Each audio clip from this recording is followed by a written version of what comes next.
wrongfully terminated from job, now FBI is also involved as part of my revenge.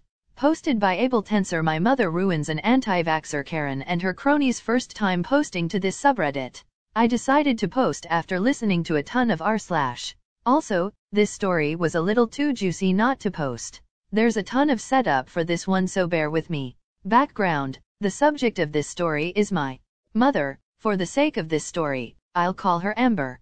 She's in her late 70s and works for a women's clothing store which caters specifically to older clientele.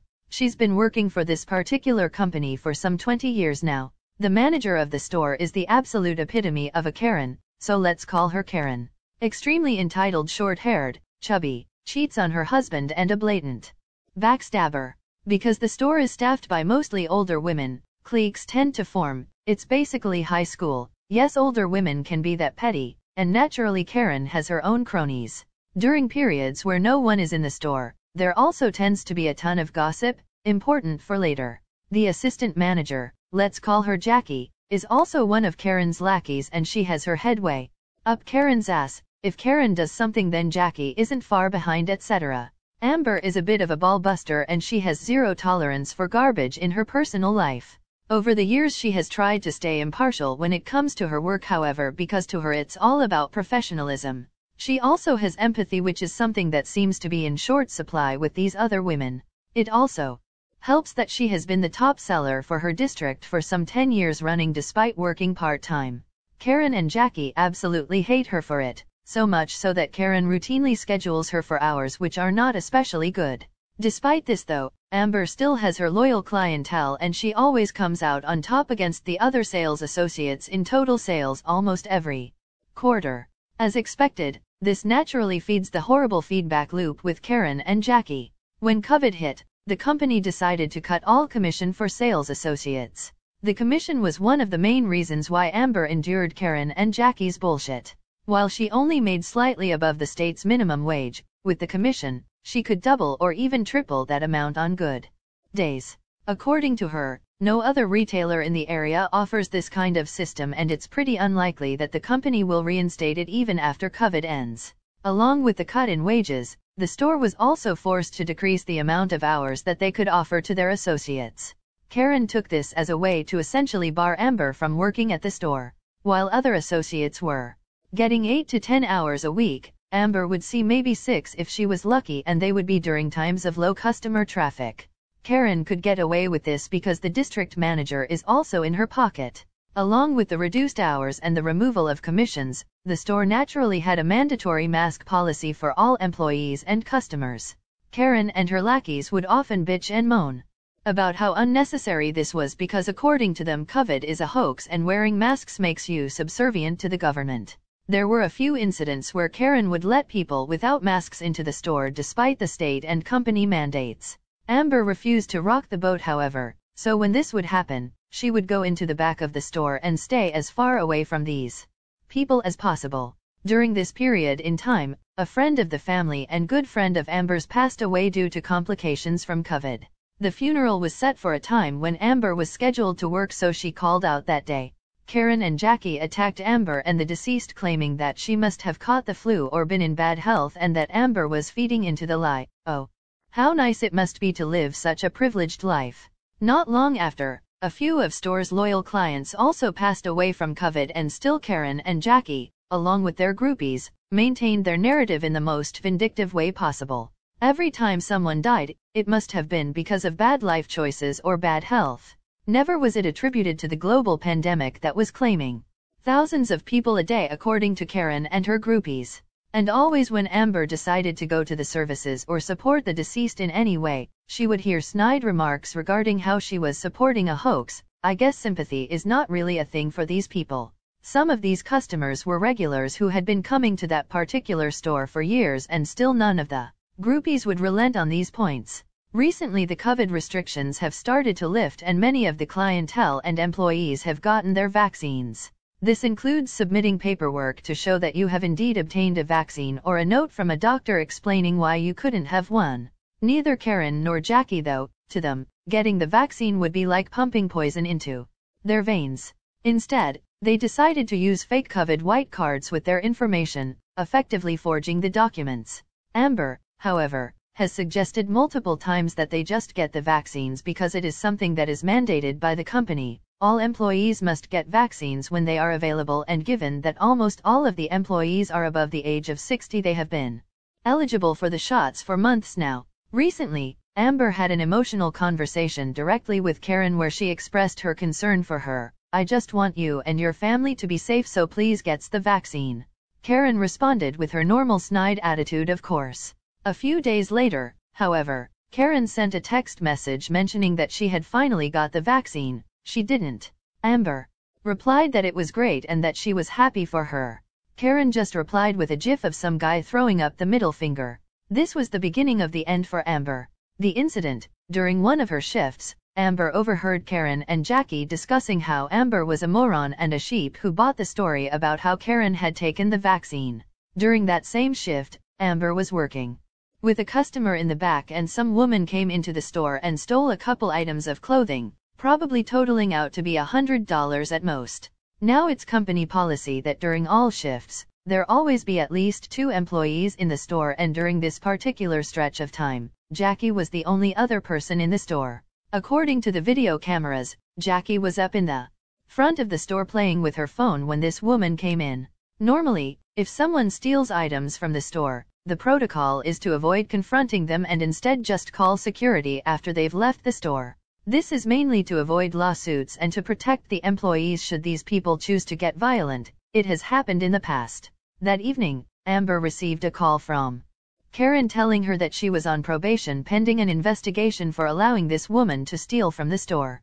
Given the company's policy regarding theft, this really made no sense. It was at this point that Amber truly decided she had had enough. Eventually, this probation led to Amber's dismissal, and the official reasoning was fairly vague. The revenge: one thing that I forgot to mention, a few years ago, Amber asked me to teach her how to record things on her phone, and luckily we live in a single consent state. As such, Amber had recordings of these women backstabbing her and gossiping about rather scandalous things dating back for years. She had gathered quite the collection because you never know when you need to cover your own butt.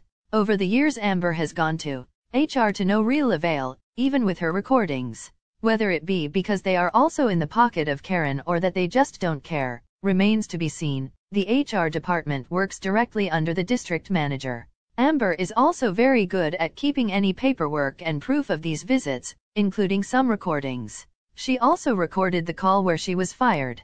Amber has a ton of very loyal clients who were pretty distraught when they learned of her dismissal. One client in particular runs a column at one of the major newspapers for the nearby city. We will call her Casey. Since Amber was a part-time worker, she didn't really have much of a leg to stand on legally when it came to claiming a wrongful dismissal claim by legal means. However, that didn't mean that she didn't have any kind of recourse. She decided to attack the problem from multiple fronts. Amber compiled some of the greatest hits from her recording collection and had me email them off to the corporate offices of the company. Specifically, the CEO, CTO, and basically every member of the board of directors. I fired a couple bursts off to anyone who had any power that I could find. Along with those recordings, she wrote an email about how Karen, Jackie, and their group of sheep all refused to get vaccines and had falsified their vaccine documents to pass the company standards. Casey then put Amber in touch with a columnist for the newspaper, and they got copies of the recordings, the text messages, and the dismissal phone call. They also did an interview which was for an article and a TV slot on the local news. Amber discussed the commission cuts, clear favoritism, lack of any intervention by HR, forged documents, company policy, the incident, etc. Basically anything relevant to paint these women in a terrible light. Among some of these recordings were bits of gossip that included conversations regarding Karen's various boyfriends over the years. She was married, and Amber also wrote an anonymous email to the husband that included some of these recordings. The fallout: shit hit the fan pretty fast, as you can probably imagine. Karen, Jackie, the district manager, and a couple of the groupies were immediately fired and put under investigation for forging documents. While forging a vaccine card isn't really something too serious, it could lead to some pretty hefty fines. There is no specific law against forging the vaccine white cards. However, because the white cards contain the government seal, Well, you can just imagine how illegal that might be. Let's just say the FBI has stepped in on this one. One of the recordings featured Karen admitting to using forged cards. After the article and TV slot ran on the local news, the CEO reached out to Amber to formally apologize for the behavior of HR, the district manager, Karen and Jackie. She even went so far as to offer Amber a raise, but Amber declined because she found a job that actually paid a fair wage and let her work on her own time. The real bitch of it for the CEO and the board was the fact that their employees were breaking the company policy for a store that exclusively catered to older women regarding a virus that tends to kill older people. They caught some heavy public backlash for this. Karen's husband seems to have separated from her after finding out about her infidelity. Whether or not this will lead to a divorce remains to be seen. The best part for Amber, many of her clients started coming to her new store, and again she's kicking ass as one of the best sales associates. Thanks for reading. I know this one was a bit long. Edit, thanks for all the support, guys. I didn't really expect this post to blow up as fast as it did. I thought I would address a couple of the concerns that people have noted in the comments section. I know parts to the story seem far-fetched, but remember much of this has come through a second-hand account. Though I did listen to the recordings and help my mom with some of the revenge. Yeah, my mom is in her 70s and she still works. She does it for a few reasons. She's on a fixed income, and the extra income helps, and she likes to be active and enjoys working with customers.